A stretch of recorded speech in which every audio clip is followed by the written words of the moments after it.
It's the Indiana Geeking Podcast with our special musical guest, 5-Year Mission. Yay!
Hey there, podcast listeners. This is Tony, the head geek of Indiana Geeking. Before we jump into the interview, I wanted to throw some things out there. First up, if you're listening to this the morning of the release, which would be Friday, April 27th, 5-Year Mission will be debuting Year 4 tonight at the Melody Inn in Indianapolis. Come check out the band, get their new album, and remember, the Mel is a cash-only bar. Next, remember that next Saturday, May 5th, is Free Comic Book Day. Remember when you visit your friendly local comic shop for your free books to also buy comics from them. Support your local geek stores, folks. You don't want them disappearing. Finally, Indie PopCon is coming up fast. It'll be June 8th through the 10th in Indianapolis, and I will, once again, be in the Internet Alley section talking to people, and we'll be recording segments for an upcoming episode. So feel free to stop by and tell us what you like about being a geek in Indiana. Now, this week's guests were kind enough to take some time out of their practice night to sit and record a quick interview with me. So, without any further ado, let's beam in our local band of Trekkies, 5-Year Mission.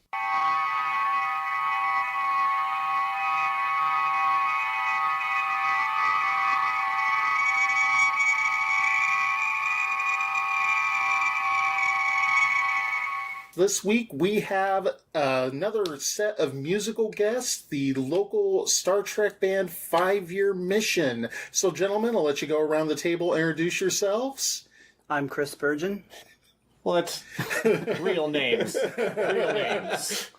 I'm Patrick O'Connor. I'm Noah. I'm Andy Fark. And I'm Mike Rittenhouse. Chris Spurgeon is not really here, by the way. Yes. Chris is hopefully doing better. So we're not gonna ask for any details. We don't need them. He's recovering. Yes. He looks good. He shaved. Yeah. Yeah. Gentlemen, as I told the audience, 5-Year Mission is a Star Trek themed band. How did 5-Year Mission get started? Why do they always point at me? You started it. Because it's your fault. Everyone's sick of hearing me tell the story. You tell it.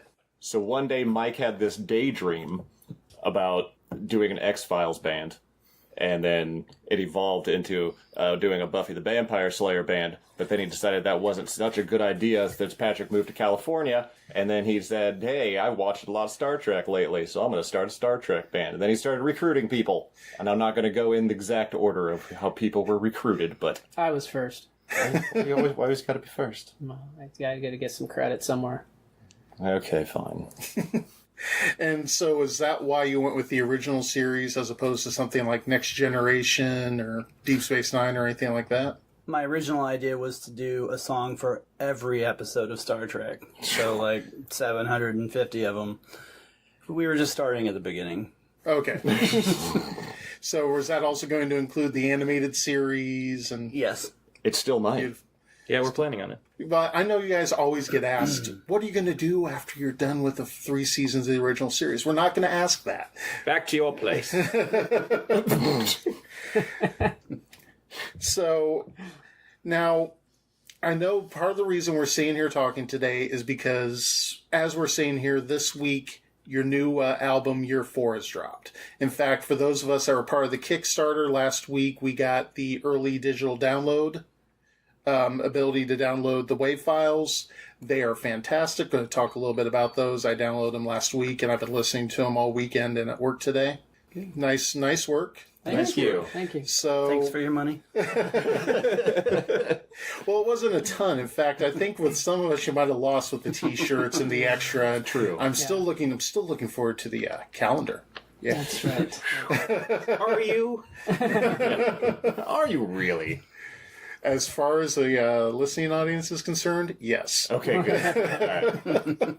I know it took a little bit for Year 4 to come out, but you've also been very busy having, played at Star Trek Las Vegas, stuff like that. So how did everything finally come together that it's now ready to go? I think finally we just... Finally, Andy booked a show and said, this has to be it. Pretty much. And nobody argued with him. But he's done that several times now. I think the fact that we didn't have to play Vegas this year helped a lot. It Yeah. did. That there's so much prep we have to do for Vegas that it's hard to do much anything else. For those not in the know, we kind of serve as the house band in Vegas when we go there and play the celebrities on and off stage, which means we have to learn all these little bits of music that we don't actually know. And so instead of, working on original stuff, we're learning 75 cover songs. Okay. Yeah, Or more like 15 seconds of 75 cover songs. And we also put kind of a deadline on ourselves with a Kickstarter because we said it would come out in spring. I mean, we gave ourselves a generic spring date, so the end of April is about as late spring. We pushed it off as late as we possibly could, but that really kind of had to be it to fulfill Kickstarter. And I think we all need deadlines eventually, otherwise we'd work on it forever. Very true. Yeah. At least I would. You would.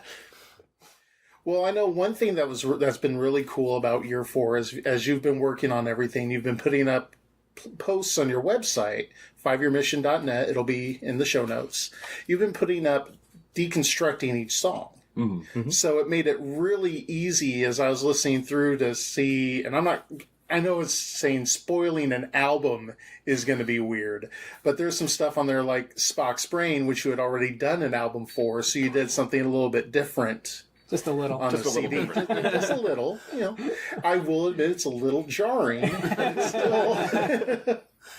It's like nothing we've done before. So, but it was interesting, but it's cool being able to go onto the website and see this is why we've done this.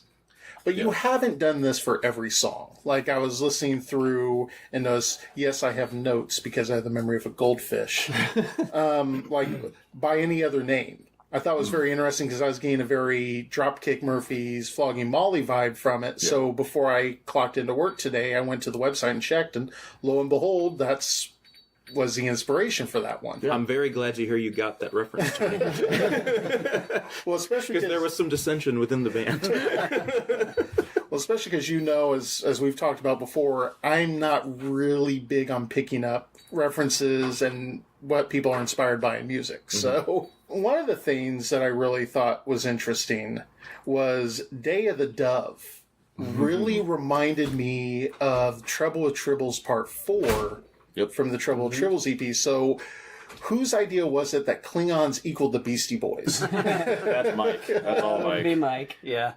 Yeah, when we were writing the Trouble with Tribbles songs, I had the idea for that all the way back when we were working on year one, I think. And I definitely wanted... Actually, the reason that we did a Tribbles EP is because I had already started writing that song. And I mentioned it at practice one day, and Patrick was like, "That's not fair." What do you get, Tribbles? I don't talk like that. So we ended up doing an EP so everyone could do a Tribbles song. And yeah, I always wanted to know what happened to these guys after the end of the song. So now we have a sequel to it. And he's talking about the Klingons, not us. Yeah, yes. yeah. He knows what happened to us. The Klingon Beastie Boys, and they have a new member now, Kang. Right, who's the character from the episode Day of the Dove. Yep. Which I did actually go through and check. It's like, okay, am I missing a connection? Is it... Because I will admit it's been quite a few years since I've watched all the way through the original series. So. Well, the Day of the Dove is also the last Klingon episode in the series, unless you count Savage Curtain. Savage Curtain, but he's not really a Klingon. So Manifestation. And strangely, the motion picture company picked up on Mike's idea and ended up using Sabotage in the last Star Trek. yeah. And you see, I thought there was a tie-in there. I think they're paying him for that. They're a big part of Star Trek now. You've got to admit, Beyond is the best use of Sabotage in a film that I've ever seen. True. Very true. Yeah. Great scene. So thank you for that, Mike. We really appreciate it. Sure. Anything I can do to forward the franchise, you know. So who was it that got the inspiration from you on that? Was it Simon Pegg or... Well, you know, in Vegas, when we were hanging out with Simon backstage, we were talking about it. He's like, "I really love that Trouble with Tribbles song." We actually did hang out with Simon backstage, and my wife Savannah was helping us out, and she pulled him aside as he was walking off stage and held him there until we came off stage so we could meet him and talk to him. Strangely, when you walk up to a man and you're somebody that they don't know and you grab them by the hand and say, "Don't be afraid," it doesn't really, assuage their fears. No. What, you're saying Simon Pegg isn't used to creepy fanboy interactions? I'm sure he never. I'm sure he is. Did I just inadvertently call you a creepy fanboy? Thank you. Well, he noticed that we played a Sisters of Mercy song to introduce him, and I think that endeared us to him slightly because he loves those guys, and we knew. Well, yeah, because the Sisters of Mercy was used on the World's End soundtrack, right. And he was like, "Was that the Sisters of Mercy?" I was like, "Yep." You're welcome. Now, one thing, and I apologize if you've been asked this before, I just don't recall ever hearing it, about how many times do you have to watch an episode as you're working on a song? That depends on the person And the episode. And the episode. The episode. I'm a one and done kind of writer. Like I see it once and I don't need to see it again. I do, however, consult the transcripts. Sometimes you have to fact That's really check. where I have to kind of go back through and read the transcripts. Okay. Like going back all the way to year 1 when I was doing Charlie X, I could not remember the name of the place he was from, and I had it written down wrong. And so I'm glad I went back and checked, because the fans would have eaten me alive. But I'd say usually a couple of times. At least you didn't say Adonais. Or Adonis. Yeah. But that's how Kirk pronounces it. Yeah. In the episode. But hey, I actually went to you guys. I was like, "How is it pronounced?" I don't know. That's right. And then you just let me roll with it. So totally fine with it now. What, you didn't have Netflix so you could just pull it up on your cell phone? Do they ever actually say They don't. it I don't in think they the say it, episode? do they? Oh, okay. Not really. No. I don't think they do. Once again, it's been a while. Yeah. So I'm good. Well, we also have the Kirk misspelling in, or mispronunciation in Tomorrow is Yesterday, where he says Alpha Century, and he's supposed to be saying Alpha Centauri. So then when I came to using that in the song, I was trying to figure out how I should pronounce it in the song. So we're very detail-oriented in this way, yes. Tony. I hear, once again, it's been a while, but I hear that Shatner has a interesting way of pronouncing many words on the original series. Oh yeah. So I know another one of the podcasts that you guys have been on has a tendency to fall in love with the word sabotage. Yes. So we'll go ahead. Like I said, we're going to try to keep this a little kind of quick because I know you have to get set up and you have to get practice because hopefully we'll have the show out before the release on Friday. Okay. But, life happens. Who knows? But that's going to be the goal. I'm going to hold you to that. To goals. It's good to have goals. Dang it. If you could have the CD out by spring. After working on it for how many years? Couple years. And if there's anything, anything that anybody doesn't like on the album, Blame Mike. it's because we didn't have enough time. Yeah. We had to rush and get it done. Rush and get it done for all these Kickstarter. Are we counting from the Trouble with Tribbles or from year 3? You know what will be nice? We'll say Trouble Tribbles. 3 years. There you go. So about as long as the original series was on the air. Yeah. Wouldn't it be Spock's brain? Yeah, it'd be Spock's brain is what I meant. If we were going from year 3, actually, that came out in 2013. It'd be 5 years. So it's about Def Leppard album length. Now this just completely random. What is your favorite Star Trek series? Deep Space Nine. That's pretty Does he immediate, speak right? for the whole band? No, the original series. I go back and forth between Next Generation and the original series. Deep Space Nine. Okay. All right. I'm going to speak for Chris. Deep Space Nine. See, I thought you were saying, I'm going to speak I'm for pretty sure Chris said Discovery. But I love Discovery too. Yeah, Discovery's It's the most solid first season of Star Trek that's been. Thank you. I would agree with that. That has been my stance. While it's had a couple week episodes, it still was not an entire week season. Exactly. So it was very, very entertaining. As you might have figured out if you ever saw me on the Star Trek Discourse that Carl did, that for some reson he never invited any of you on. I always gave him crap about that one too. I know. I was like, you know me. We played Indie PopCon multiple times, and here you are doing a Star Trek Discovery video podcast. Yet you have access to all 5 band members of 5-Year Mission. Yet it's not on. So I'm calling Carl from Indie PopCon out right now. Next season of Discovery, I expect to be on. Especially since we're sitting here recording probably about a mile from his house. That's right. So, just shame, Carl, shame. Shame. So, now what last question I've got for you, and it's something I'm going to smack my head. There's something I always ask everybody that comes on the podcast. What do you like about being a geek in the state of Indiana? Being the Indiana Geeking Podcast. Right. Well, we do have Gen Con. Have Gen Con, have Indie PopCon, have Indiana Comic Con now, Starbase Indie, please come back. In conjunction, Hoosier Con, and all the Horror Hounds, and Days of the Dead. So all kinds of stuff. And then It's a hotbed for geekery. And we're also the home of Who North America, too. So Yes. Always a plus. That's always a fun place to go and spend the day browsing around. whenever they're open, that is. Have you been to their new location? No, I haven't been to the new one yet. Because they're standard hours now. Really? Yeah. Where's the new location? Canby.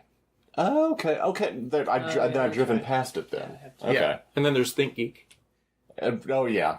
Well, that's a chain now. I know. Yeah. What's that? It started here. What's that?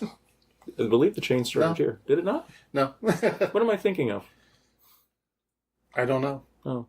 I failed then. Well, your job is to make music. My job is to keep track of local stores and stuff like That's that. true. So we don't expect you to know. I actually haven't been outside the house in 5 years. Because you've been busy making music. Right. Even though that does remind me. We know, because Patrick's been on before, that he's in quite a few bands. How about the rest of you gentlemen? Is 5 Year Mission your only thing, or do you have other bands you play with? Or Every great now and then I get back together with my old band Creepin' Charlie and the Boneyard Orchestra. And also Mike and I get together with our Guns N' Roses tribute band every now and then, which we'll be doing that again on May 4th at Radio with Jason Bamberry and his various tribute projects. And I will be playing keys in the Cure tribute of his as well. So, but that's like 2 shows a year sort of deal. Yeah. I mean, we haven't played in G&R in almost 2 years, I think. So It's been less than that, about a year. yeah, but 5 Year Mission's pretty much our only real band. Yeah. We're a real band. Unlike Patrick, who has like 4 of them. because that worked really well in a audio medium, he just kind of hung his head in shame. So, as we wrap up, where can we find you all online?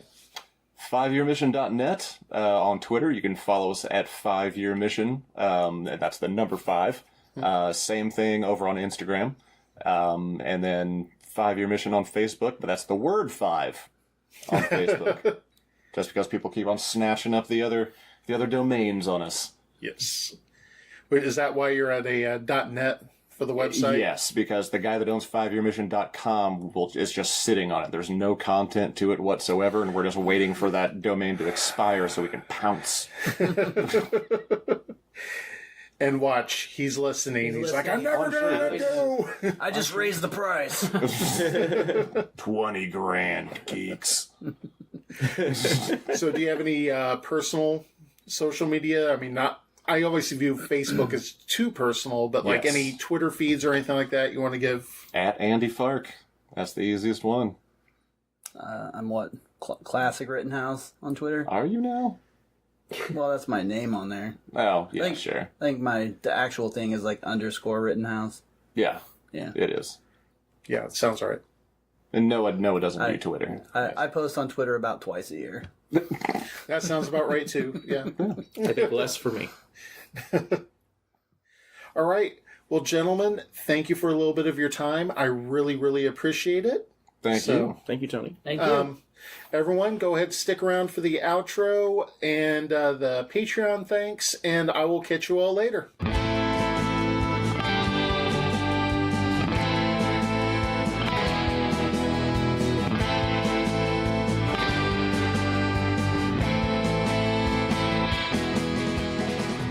I'd like to thank everybody for listening to this episode of the Indiana Geeking Podcast. You can find the blog post for this episode, as well as information like Hoosier Convention listings, past podcast episodes, local geek shop reviews, and more at indianageeking.com. If you like what I'm doing, there are ways you can help. First, you can make sure you subscribe through Apple Podcasts, Google Music, Stitcher, or whatever your preferred podcatcher is. Also, if your method allows it, I'd love it if you leave me a rating and review. Good or bad, it lets me know how I'm doing. The music this week is provided by 2 great local bands. The opening song is A Private Little War by 5 Year Mission, which is off their new Year 4 album, and the closing music I'm currently talking over is Keep Beach City Weird by The Shakeups.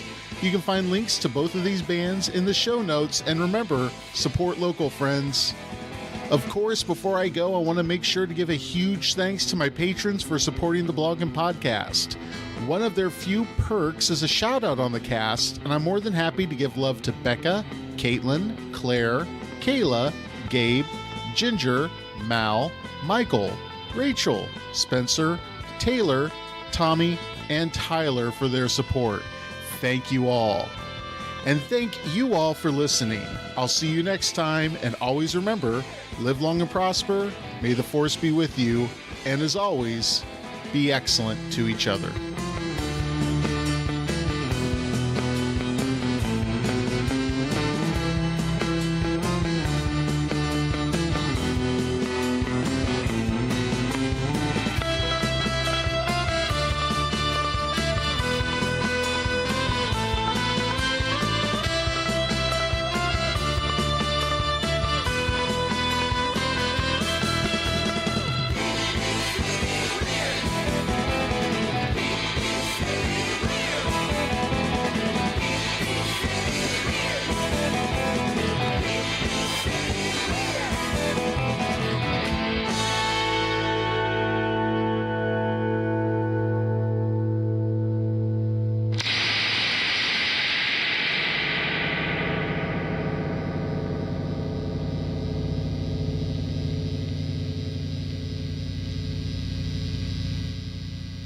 All right.